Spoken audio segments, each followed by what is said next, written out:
CBN Campina.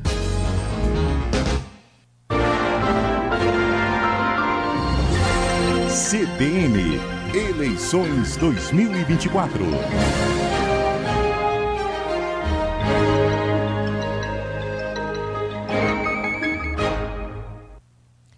Olá, muito bom dia para você mais uma vez. Agora são 10 horas 9 minutos. Vamos dar continuidade agora às sabatinas CBN Jornal da Paraíba com os pré-candidatos à prefeitura aqui de Campina Grande. Hoje, nosso entrevistado é o pré-candidato à reeleição Bruno Cunha Lima, do União Brasil. Lembrando para você que esse é um espaço para que esses pré-candidatos possam apresentar seus nomes, também defenderem os seus projetos, apresentar suas pautas e, claro, para que você possa acompanhar o histórico político desses personagens que estão aí tentando oficializar sua candidatura à Prefeitura de Campina Grande. Lembrando que você que está nos acompanhando, seja no rádio, na 103.5 FM ou pelo Jornal da Paraíba, na nossa live, também pode participar. Mande sua pergunta, seu questionamento para o nosso entrevistado pelo 981199700 no WhatsApp, 981199700 ou nas nossas redes sociais, @CBN Paraíba no Instagram ou aqui mesmo na nossa live. Pode comentar no chat sua pergunta que a nossa equipe vai selecionar e já mandamos aqui, já repassamos para o nosso entrevistado. Lembrando que todo o conteúdo dessa entrevista também será disponível no site CBN Paraíba. Então depois você pode acessar e rever também todo o conteúdo. E as ordens dessas entrevistas foram definidas em sorteio. Cada pré-candidato tem 45 minutos ininterruptos, sem intervalo, para responder os nossos questionamentos aqui da bancada e as suas perguntas também. A ordem ficou a seguinte, então, lembrando para você, na última segunda-feira recebemos Nelson Júnior, do PSOL. Ontem foi a vez de Inácio Falcão, do PCdoB. Hoje vamos entrevistar Bruno Cunha Lima, do União Brasil. Amanhã será a vez de Johnny Bezerra, do PSB. Na sexta-feira, vamos receber Rosália Lucas, do PSD. E na próxima segunda-feira, dia 22 de julho, encerrando essa rodada de sabatina com pré-candidatos, vamos entrevistar André Ribeiro, do PDT.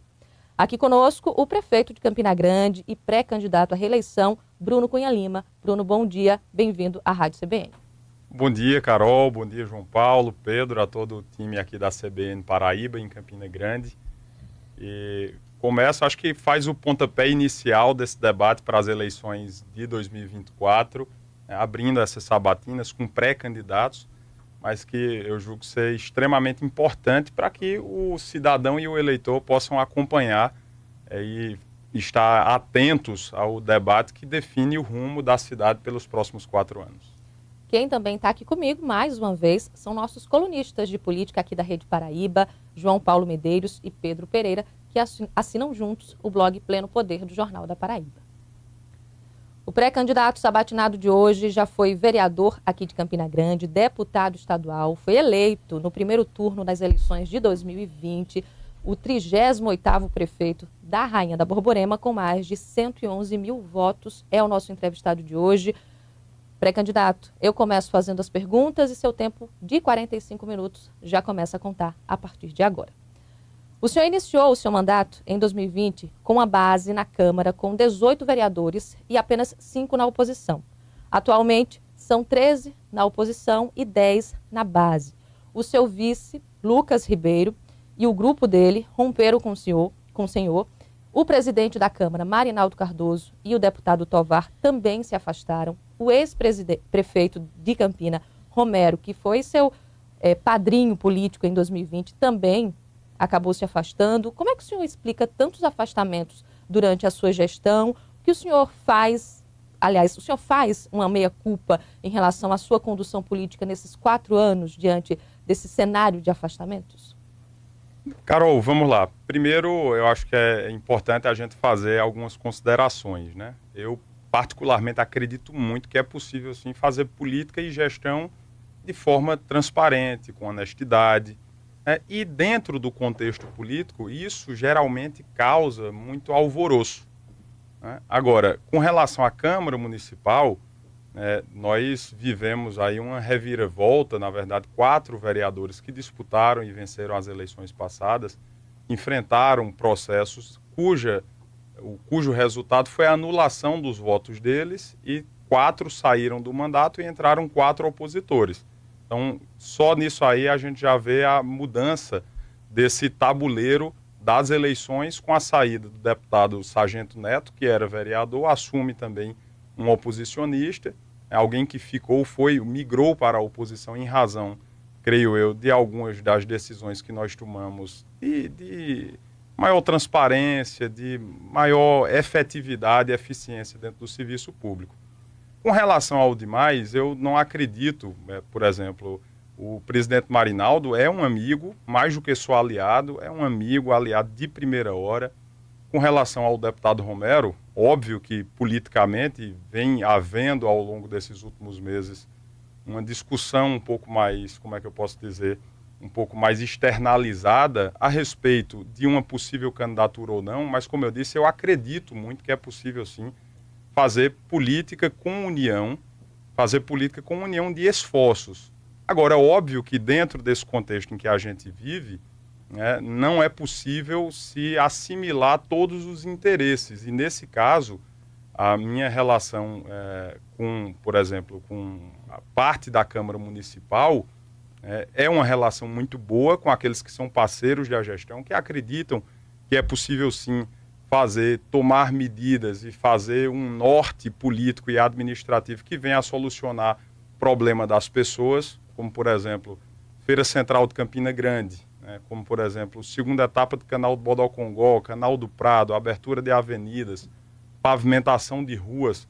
No final das contas, quando a gente elenca e precisa elencar a quais interesses se vai atender, entre o interesse público, o interesse coletivo das pessoas da cidade ou o interesse individual de algumas pessoas que fazem parte da política, na minha opinião, porque eu acredito que é isso que as pessoas esperam, que as pessoas querem é que a decisão de um gestor seja pautada pelo interesse da maioria e não pelo interesse da conveniência política.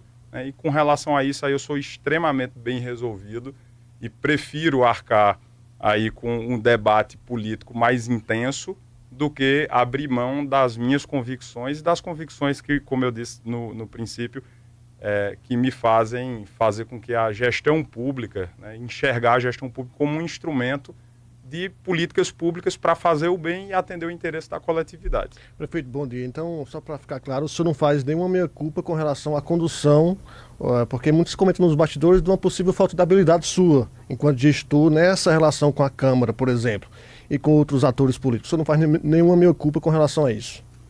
João, vamos lá. Fazer meia-culpa seria se houvesse, de minha parte, por exemplo, algum tipo de arrependimento. Eu vou dizer a você algo que acho que eu já tentei deixar claro agora nessa primeira etapa da resposta, mas que, consequentemente, esse mesmo bastidor que possivelmente pode falar sobre isso, também sabe que algumas das minhas posturas, algumas das decisões, por exemplo, tem gente na Câmara que decidiu sair da base política por uma decisão administrativa. Por exemplo, havia setores da prefeitura que eram comandados pela mesma pessoa em função de cargo comissionado há 30 anos. Eu, com 31, então há 30 anos de vida, a mesma pessoa comandava o mesmo setor. E aí, dentro de um compromisso assumido com o próprio setor, aqui posso mencionar, por exemplo, a construção civil da cidade, houve uma decisão clara para fazer uma mudança nesse determinado setor. E quando a gente faz isso, existe repercussão política. E aí eu vou fazer meia-culpa por ter assumido o compromisso de levar mais eficiência, de levar mais transparência para um determinado setor, ainda que isso traga um impacto na relação política? Não, nesse caso não. Essas decisões, elas são tomadas de forma consciente e quando você decide fazer gestão e política seguindo valores e critérios que são valores morais, no final das contas são valores daqueles que eu acredito e defendo como integridade e honestidade, consequentemente na política, no campo da política isso traz uma repercussão, mas eu prefiro viver com essa repercussão e com a necessidade de ter um debate político mais intenso do que abrir mão da minha convicção que faz com que a gente possa gerir tranquilamente, sabendo que o dinheiro do contribuinte, do pagador de impostos, é bem administrado e bem gerido. Prefeito, muito bom dia para o senhor. Em Campina Grande existe atualmente uma série de indefinições que pairam sobre esse processo eleitoral que a gente já vive no momento de pré-campanha e vamos viver posteriormente com as campanhas e candidaturas postas. Uma destas interrogações está na sua chapa, que ainda não tem um pré-candidato a vice. Quando é que esse ou essa vice devem ser anunciados e qual é o perfil que o senhor está buscando para compor essa chapa majoritária com o senhor? Eu vou inverter a resposta, né? Eu vou começar respondendo pelo fim e depois a gente vai para a primeira etapa. Qual o perfil? Acho que existem duas características, Pedro, principais que são almejadas na hora de você fazer uma composição de uma chapa, né? É óbvio que você busca uma representatividade política, né? Alguém que tenha socialmente e politicamente uma representatividade que venha a somar eleitoralmente nessa composição, mas também existe um segundo critério que para mim é tão importante quanto, que é o critério da afinidade e da relação de lealdade. Porque, veja, num determinado instante que o prefeito eventualmente, ou o governador, o presidente, precisa se afastar para cumprir alguma missão, para algum tratamento de saúde, para o que quer que seja, alguém vai assumir aquela cadeira, vai assumir a caneta. E não pode haver, nesse momento, um receio de que exista uma mudança brusca na definição das políticas públicas que foram estabelecidas. Afinal de contas, governar é estabelecer prioridade. Eu posso te citar um exemplo. Eu terminei sendo, ao longo desse processo, um pouco refém dessa condição. Em 2022, por exemplo, eu vivi 2, 3 momentos muito difíceis, dentro de 38 dias, 2 mortes muito sentidas na minha família, e não pude me afastar 1 minuto sequer da prefeitura para tomar conta da família, tomar conta das pessoas, enfim, que afinal de contas, como eu mencionei agora, nós tivemos 2 perdas muito grandes dentro de 38 dias. Por que não poderia me afastar? Porque na hora que eu me afastasse 1 minuto da prefeitura, assumiria alguém com um pensamento não só político, mas com um pensamento de gestão muito diferente do meu, muito diferente do nosso, muito diferente do time que estava posto. Então, nesse momento... Mas o senhor não percebeu isso quando foi candidato a prefeito, com a chapa, o senhor mencionou assim, diretamente o vice Lucas Ribeiro, que foi seu companheiro de chapa. O senhor não percebeu isso antes de se candidatar, não? Não analisou essa possibilidade? Analisei. Na verdade, esse debate acontece junto com os aliados, né? E se você puxar pela memória, eu acredito que sua memória também é muito boa, no ano de 2020, e é natural que exista uma condução do processo, e eu terminei sendo alçado à condição de candidato do nosso time, faltando acho que 20 dias para as convenções. Naquele instante, aí eu já entro na segunda resposta a Pedro. Convencionalmente, o normal, se você puxar aí na régua histórica para Campina Grande, para Paraíba, para Pernambuco, geralmente as composições com vice são as últimas a serem feitas, né? Ali já perto, inclusive, das convenções. Muitas vezes tem alguns vices que são anunciados na hora da convenção. Então, a gente tem dialogado com os partidos aliados, com a representatividade aqui da sociedade civil. Muita gente tem participado desse processo, inclusive os presidentes de partidos e as lideranças principais do nosso time de aliados, para essa definição, né? Coisa que, por exemplo, em 2020 eu não pude participar tão diretamente. É porque já se tinha um entendimento, antes mesmo de eu ser alçado à condição de candidato do time, já se tinha um entendimento a respeito da formação da chapa, né? Então, o critério, acho que o critério que some, óbvio, politicamente, eleitoralmente, mas especialmente, Pedro, um critério de lealdade e de correção. Prefeito, uma das suas principais promessas de campanha em 2020 foi a implantação de um sistema de marcação de consultas e exames pela internet, aqui em Campina Grande. A gestão implantou o sistema, investiu 12 milhões de reais, mas em julho do ano passado esse sistema foi suspenso, pelo menos parte dele. O agendamento deixou de ser feito através do aplicativo. E o município voltou a usar o SISREG, que é um sistema do Ministério da Saúde, que é gratuito, inclusive. Como resultado desse sistema que o senhor tentou implantar, a cidade passou a ocupar os últimos lugares no Previne Brasil. É um ranking que faz ali a análise da saúde pública. Eu pergunto ao senhor, por que não deu certo esse aplicativo que agendaria essas consultas e exames através, né, do aplicativo da internet? E se o senhor se arrepende de ter investido tanto recurso no aplicativo que acabou sendo suspenso posteriormente? Na verdade, a bem da verdade, João, o programa não diz respeito apenas à marcação das consultas, né? O programa como um todo fala da reestruturação do nosso sistema de saúde, em especial focado na atenção básica. Mas Que vai desde... a principal tarefa, o principal marketing do programa foi justamente conseguir agendar consultas. Se você lembrar, eram 3 pilares. Um falava sobre a estruturação física dos nossos postos, um sobre o uso de tecnologia e outro sobre os serviços de um modo geral. No tocante ao serviço, a gente praticamente duplicou já, a gente hoje está alcançando a marca dos 100% de cobertura, saímos de 118 para 205 equipes de saúde da família. Dos 80 prédios de postos de saúde espalhados pela cidade, nós já vamos entregando ou novos ou totalmente reformados, praticamente 60 deles, né? E parte do programa é também o uso de tecnologia para facilitar o acesso do cidadão.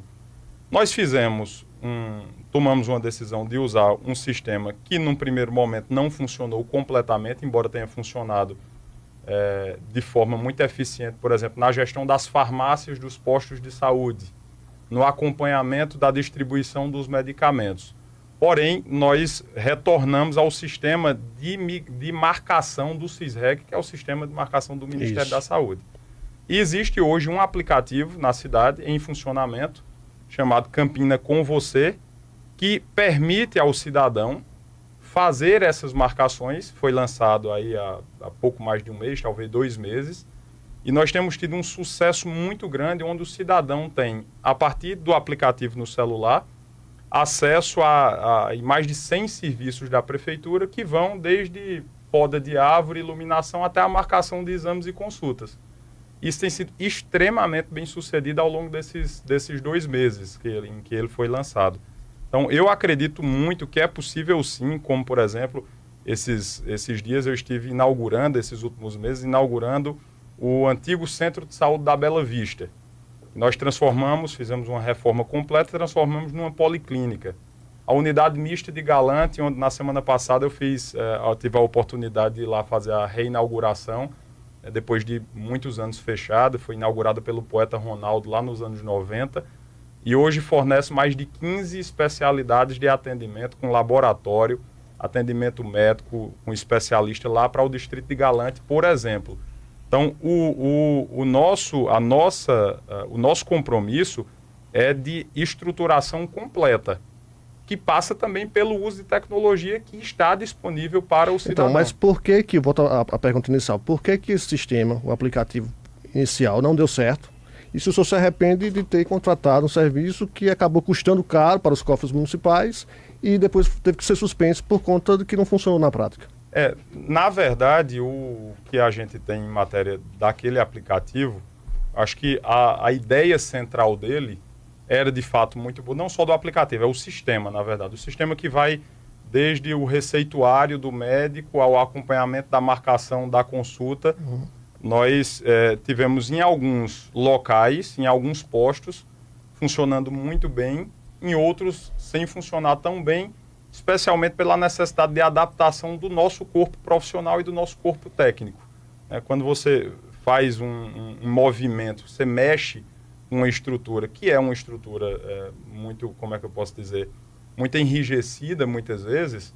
Por exemplo, num posto de saúde, não existe alguém que, por enquanto, que coordene.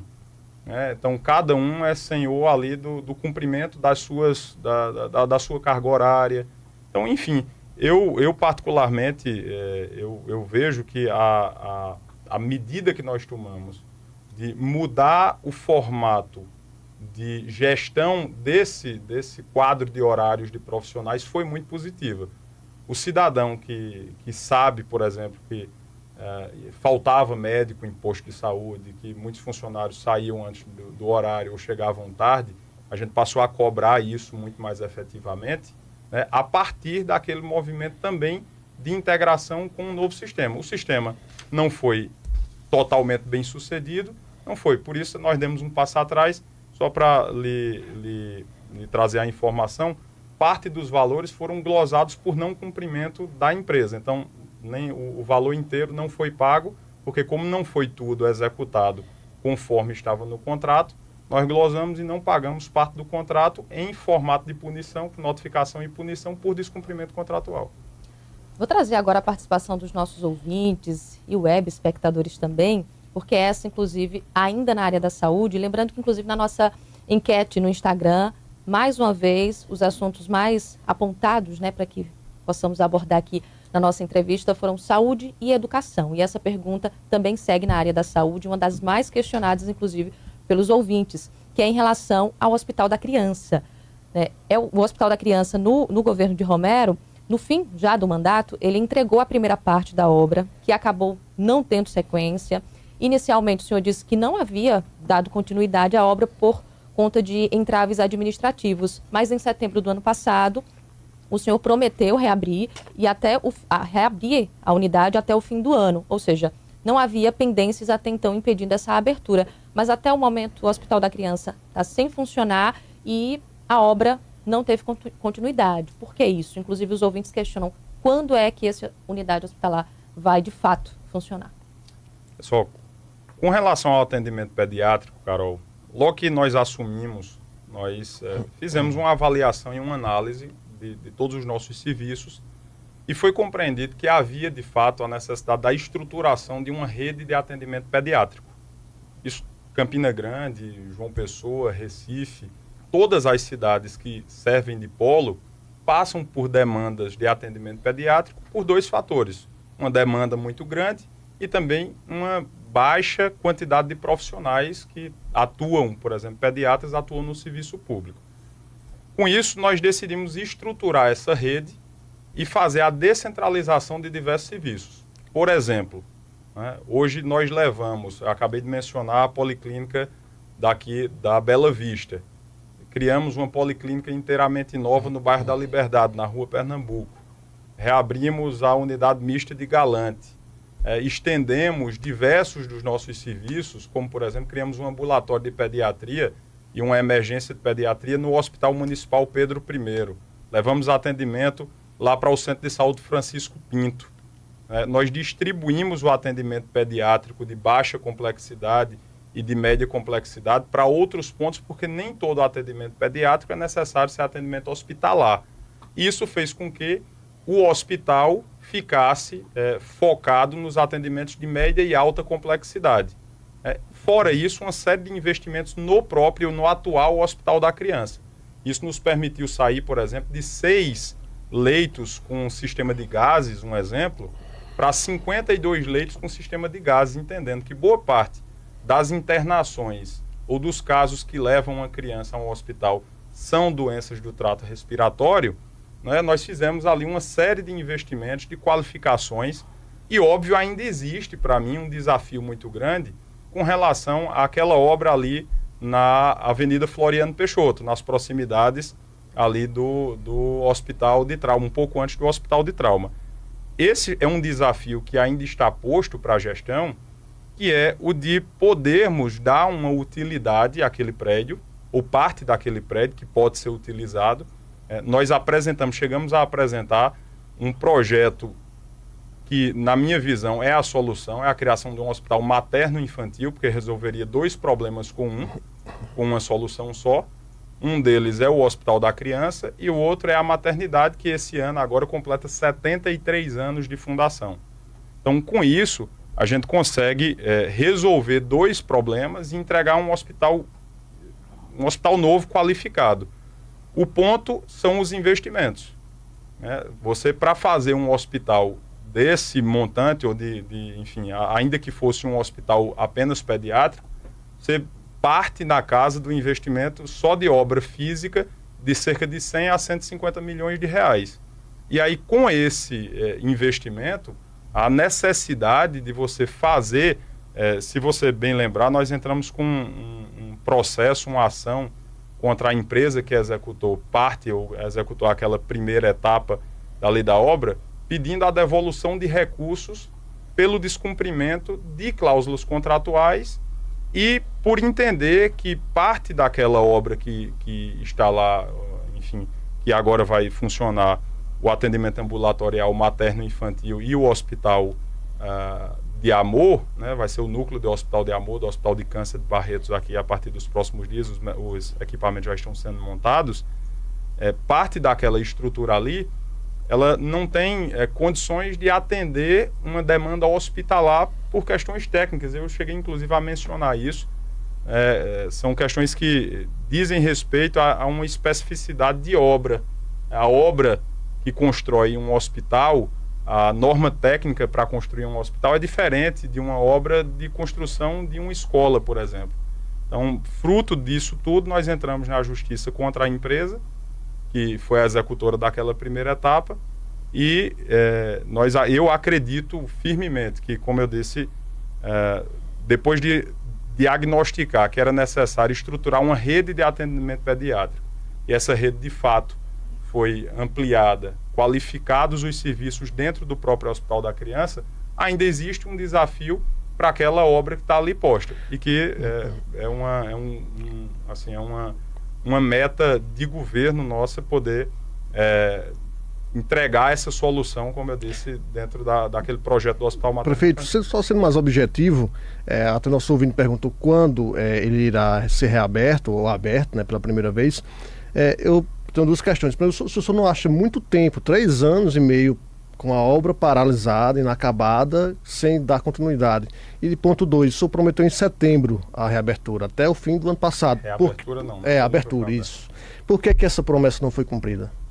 Não é que nós prometemos reabrir ou abrir, né? Existe dentro do nosso planejamento aquela etapa da frente ali, que tem algumas salas que podem sim ser usadas e foram agora todas adaptadas para poder receber esses atendimentos, vão de fato receber o atendimento ambulatorial e os atendimentos especializados. No lado, quem está olhando para o hospital, no lado esquerdo, toda a parte de pediatria, e no lado direito a parte materna, né? Acompanhamento pré-natal, a realização de exames, de ultrassom, junto também com o Hospital de Amor, que faz o cuidado com a saúde da mulher e detecção de casos de câncer, de colo de útero, enfim. O ponto ali diz respeito à necessidade de obra de fato. E se você bem lembrar, foi ainda no ano passado que nós assinamos um termo de ajustamento de conduta com o Ministério Público, que nos liberou mexer naquela obra. Havia um impedimento nosso de mexer naquela obra por uma série de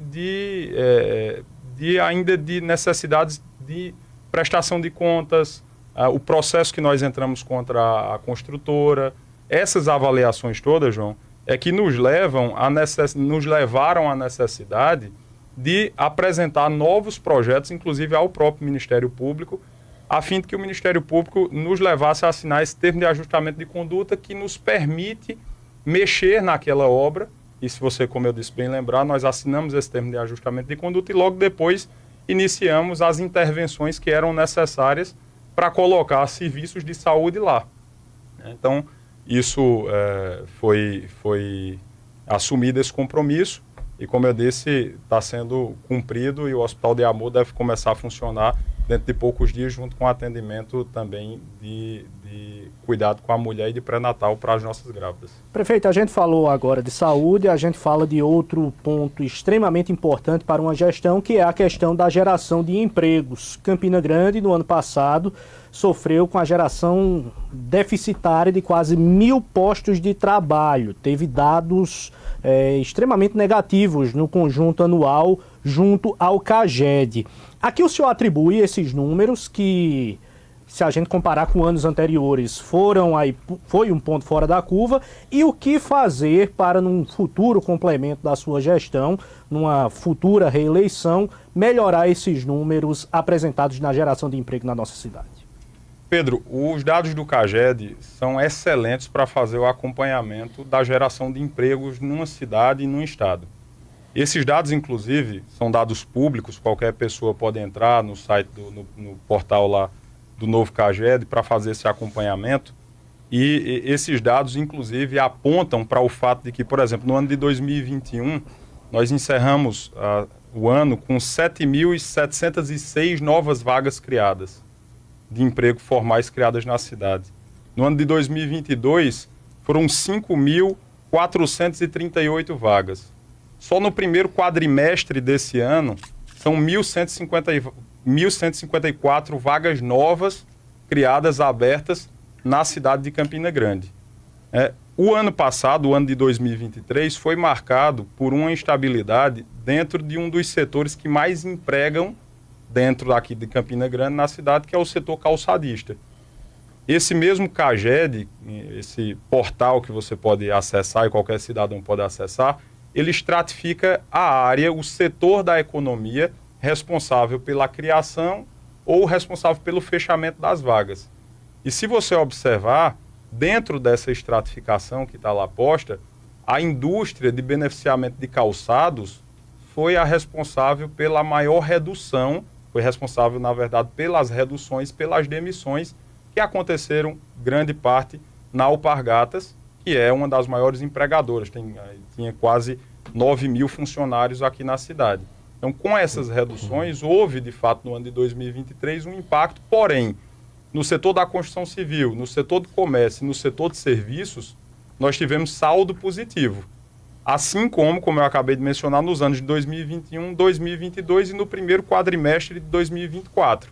Então, no saldo geral, no cômputo geral, nós temos 13.400 vagas novas criadas.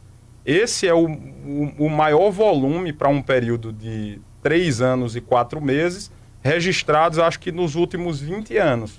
A cidade tem, graças a Deus, apesar das instabilidades políticas e econômicas do país, que têm sido vividas com pandemia, pós-pandemia, alta de dólar, todas as instabilidades, a cidade tem conseguido, um exemplo disso, por exemplo, o sucesso que tem sido e que foi agora a realização do maior São João do mundo. O quanto movimentou a cidade na prévia, no mês de maio e no mês de junho.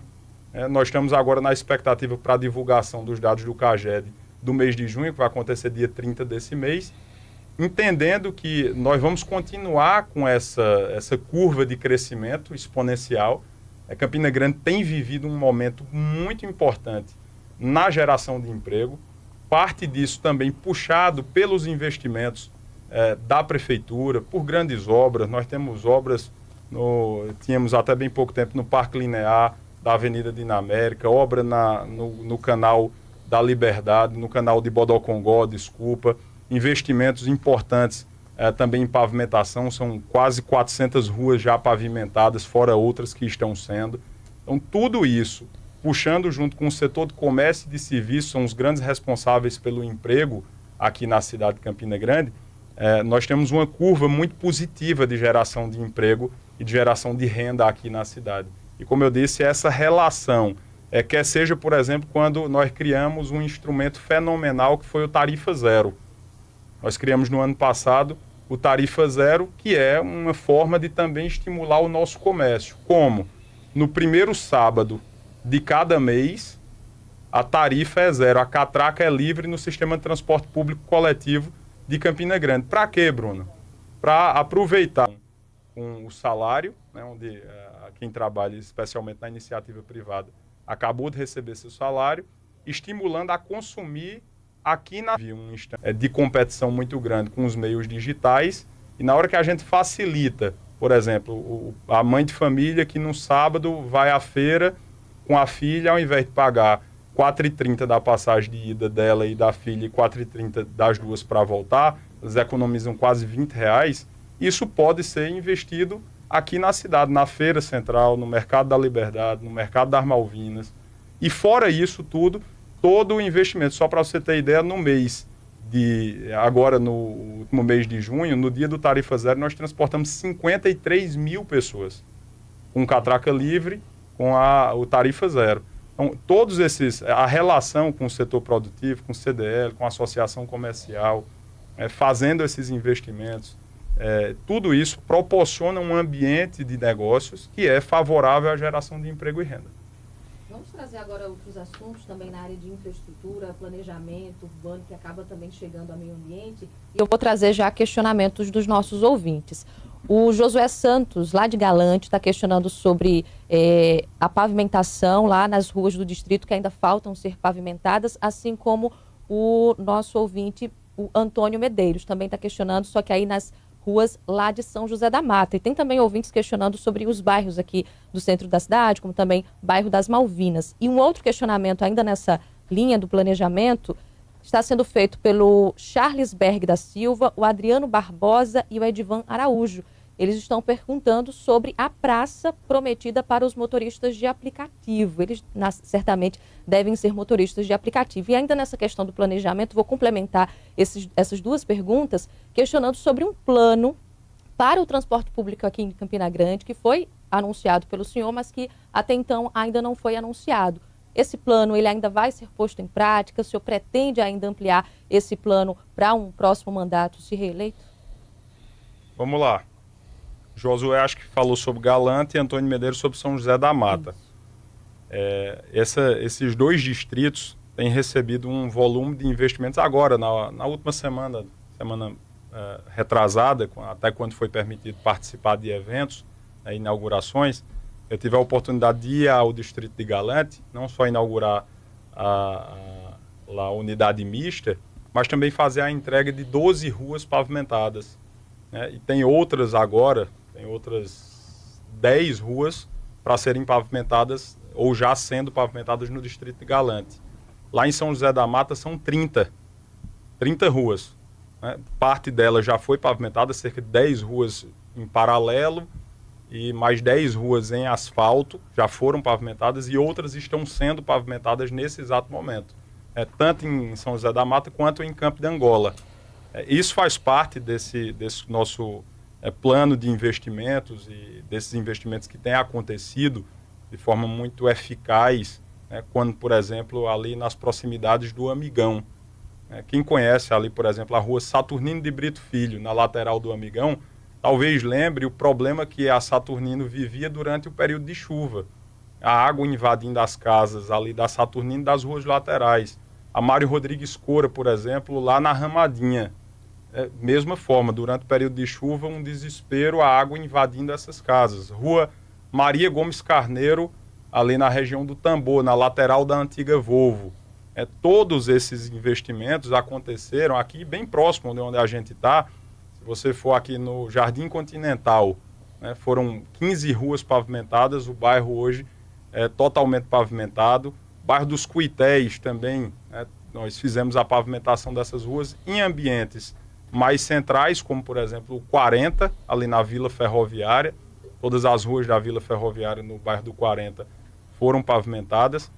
Esses investimentos todos, Carol, a gente tem a devida dimensão do quanto isso é importante para a dona de casa que mora ali, para a criança. Tem no Santo Antônio, por exemplo, quando nós estávamos assinando a ordem de serviço para a realização de um sonho de mais de 40 anos ali da comunidade que mora na rua Lino Gomes Filho, José Gomes de Farias, na Rua da Câmara, na Iaiá Afonso Campos, em todas aquelas ruas ali do entorno que eram esperadas aí há mais de 40 anos.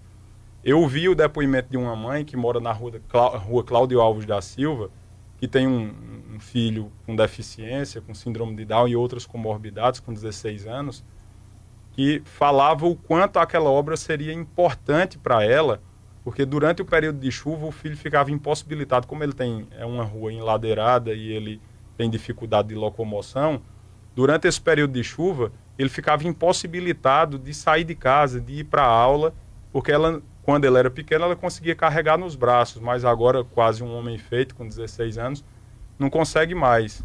Essas obras, elas muito mais do que a pedra, o cimento que leva à pavimentação, essas ações em cerca de 400 ruas levam dignidade, levam paz de espírito. Por exemplo, lá no Novo Horizonte, quem conhece ali na região do distrito, eu quero aproveitar e mandar um abraço para a Jaqueline, que muito provavelmente deve estar acompanhando aqui a entrevista, para Mandacaru. Eu me cansei de ver vídeos de Mandacaru durante o período de chuva, da água invadindo a casa dele e ele perdendo as coisas que tinha dentro de casa.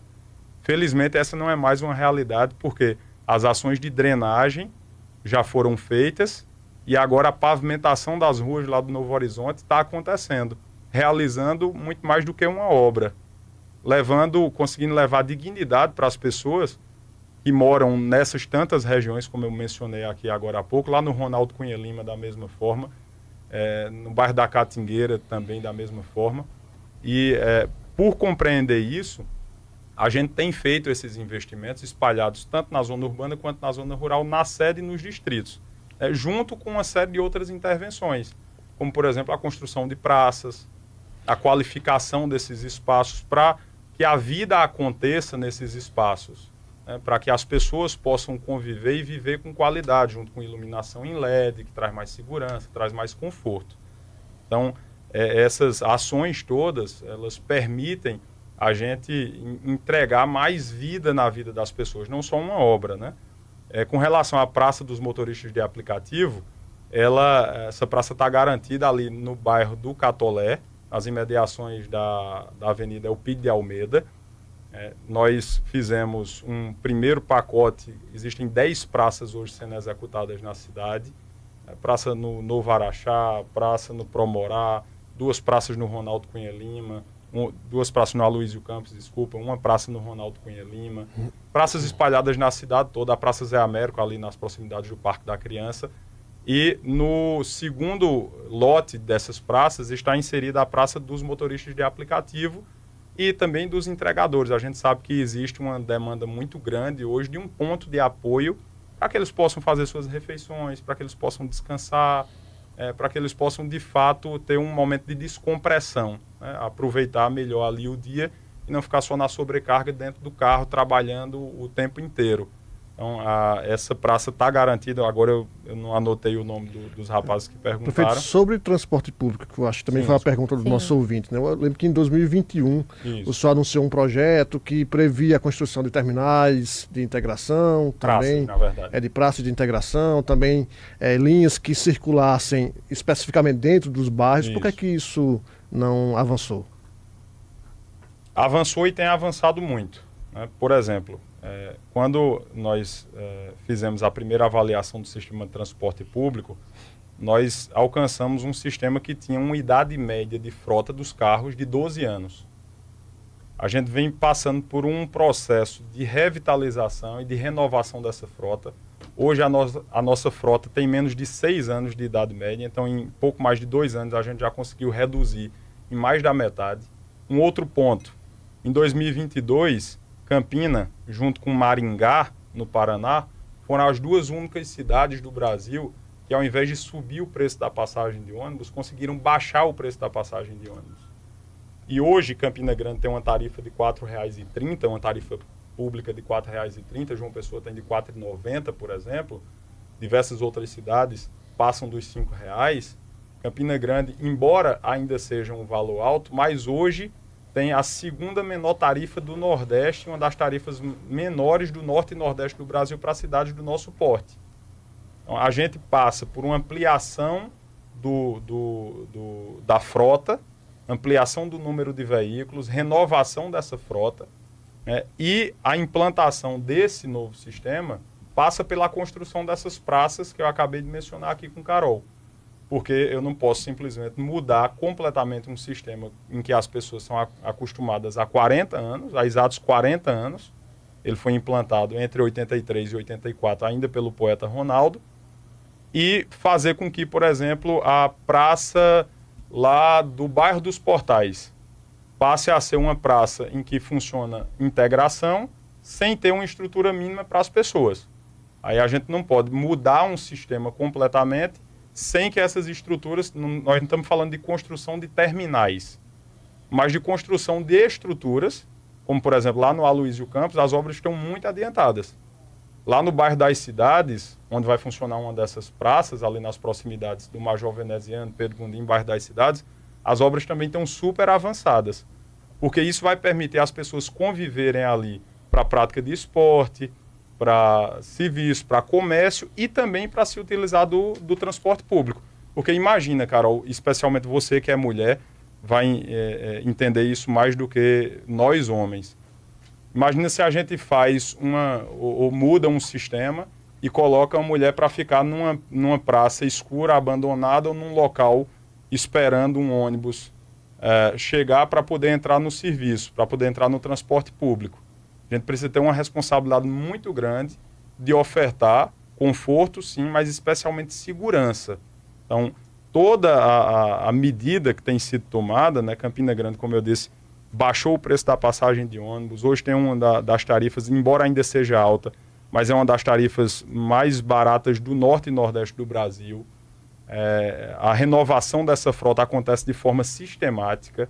A cada 3 meses, 4 meses, a gente entrega 10, 20 ônibus novos, colocando, entendendo, por exemplo, a 092, que sai do Major Veneziano e vem até a Avenida Brasília, que atende o shopping, já que é uma linha muito demandada, colocamos ônibus articulados para atender com mais conforto e mais agilidade a população. A linha que atende às universidades, a UEPB também, da mesma forma. Então, esse compromisso, e eu disse isso lá atrás, esse compromisso de entregar um serviço de transporte público melhor e mais eficiente, a gente tem cumprido, inclusive em dados momentos, até precisando impor a vontade das pessoas, a necessidade das pessoas, frente à relação com as empresas. Prefeito, 2 minutinhos para a gente encerrar a nossa sabatina, e uma pergunta que não poderia deixar de estar na ordem do dia foi que a questão das suplementações orçamentárias transformou-se numa verdadeira novela, que judicialmente o senhor ganhou favoravelmente esse direito de realizar essa movimentação financeira em Campina Grande. Porém, o conselheiro presidente do Tribunal de Contas do Estado, em declaração, afirmou que o orçamento de Campina Grande estaria desequilibrado ou se nomeou mais gente do que podia. Um relatório do TCE do ano passado, inclusive, chegou a constatar que o município estava ultrapassando o limite da Lei de Responsabilidade Fiscal e, por isso, aconteceram aquelas exonerações em massa lá em outubro.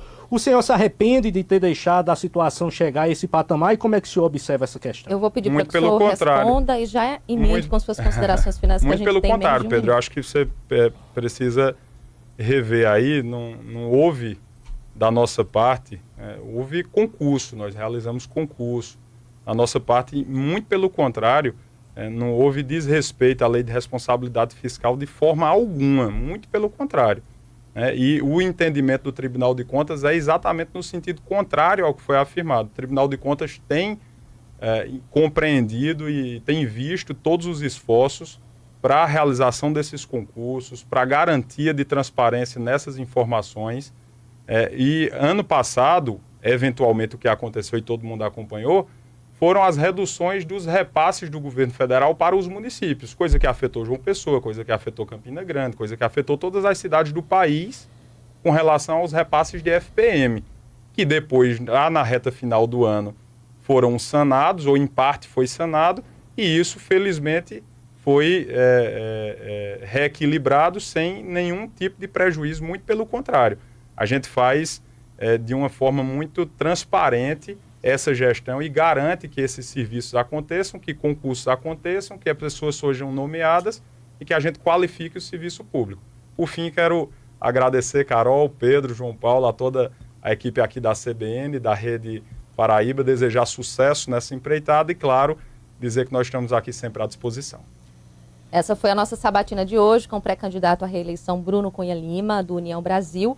Amanhã, às 10 horas da manhã, o nosso entrevistado será Johnny Bezerra, do PSB. Lembrando para você que o CBN Campina começa às 9 horas da manhã, aqui na 103.5 FM, a rádio que toca notícia, e a gente se encontra amanhã. Até lá.